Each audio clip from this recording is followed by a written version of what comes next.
Next part on the actual build, one of the most important things when you purchase a 980 Pro, I mean, you want speeds. We got a 2 terabytes. We're gonna set it up and see how it works. Now, on this motherboard in particular, there's 3 slots to do it. You could do it either slot, it will automatically pick up. But today we're gonna put it on the first main slot so we can know exactly where we're gonna start. So we're gonna remove the stickers. We're gonna remove the screws. All right.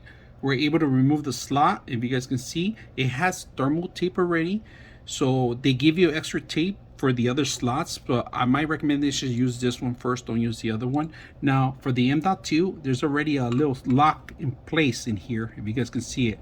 So we're gonna set it up right now and see how that works. All right, on this one in particular is NVMe. If you guys can see it, 980. There's something very important when you install this and you have your whole system set up, including the OS.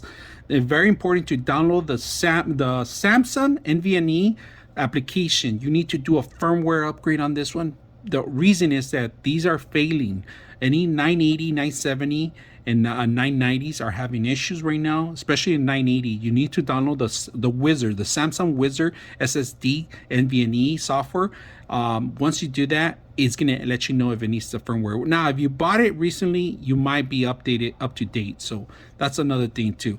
What happened was these start failing after a while. They start burning out, and they don't last probably maybe a year and a half if you don't do the upgrade. So that's very important. I've done that in one of my videos, so just make sure you're aware of that. All right, when installing the NVMe, it does not need a 2mm screw or even smaller than that.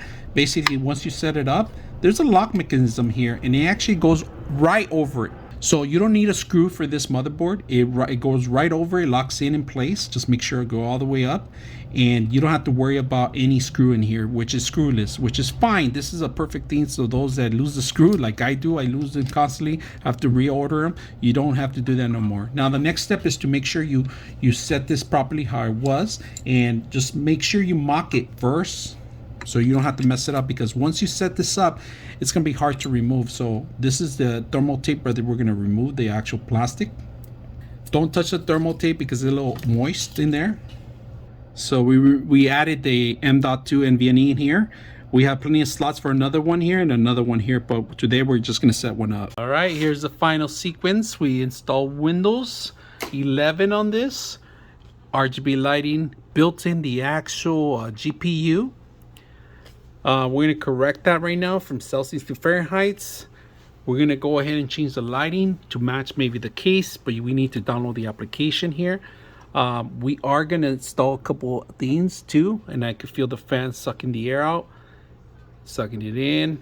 So might have to change a couple things.